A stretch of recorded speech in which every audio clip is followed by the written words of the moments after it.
गणेश संकष्टी चतुर्थी व्रत कथा। प्रत्येक माह में आने वाली कृष्ण पक्ष की चतुर्थी को संकष्टी चतुर्थी कहा जाता है। यह व्रत माता पार्वती के पुत्र श्री गणेश को समर्पित है। इस दिन विधि विधान से भगवान श्री गणेश जी की पूजा करनी चाहिए। फाल्गुन माह की संकष्टी चतुर्थी को द्विज प्रेम संकष्टी चतुर्थी के नाम से जाना जाता है। एक बार की बात है, एक आदर्श राजा का राज्य था। वह राजा अत्यंत धर्मात्मा थे। उनके राज्य में एक अत्यंत सज्जन ब्राह्मण थे। उनका नाम था विष्णु शर्मा। विष्णु शर्मा के 7 पुत्र थे। वे सातों अलग अलग रहते थे। विष्णु शर्मा की जब वृद्धा अवस्था आ गई तो उसने सब बहुओं से कहा, तुम सब गणेश चतुर्थी का व्रत किया करो। विष्णु शर्मा स्वयं भी इस व्रत को करते थे। आयु हो जाने पर यह दायित्व वह बहुओं को सौंपना चाहते थे। जब उन्होंने बहुओं से इस व्रत के लिए कहा तो बहुओं ने आज्ञा न मानकर उनका अपमान कर दिया। अंत में धर्मनिष्ठ छोटी बहू ने ससुर की बात मान ली।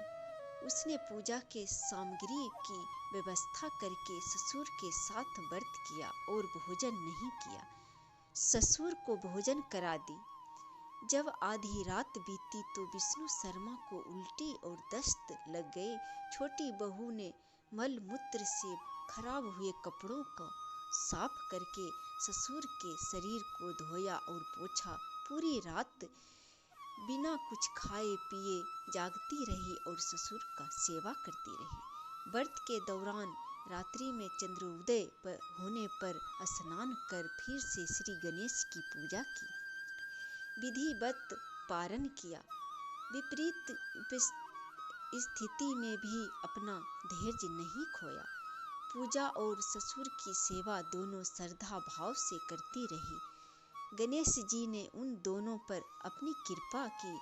अगले दिन से ही ससुर की स्वास्थ्य ठीक होने लगा और छोटी बहू का घर धन धान से भर गया, परिपूर्ण हो गया। फिर तो अन्य बहुओं को भी इस प्रसंग से प्रेरणा मिली और उन्होंने अपने ससुर से क्षमा मांगते हुए फाल्गुन कृष्ण संकष्टी गणेश चतुर्थी का व्रत किया और साल भर आने वाली गणेश चतुर्थी का व्रत करने का संकल्प किया।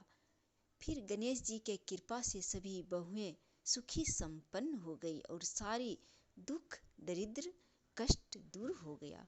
भगवान गणेश की पूजा अर्चना करने से मनुष्य के समस्त मनोकामना पूर्ण होती है। बोलो गणपति महाराज की जय।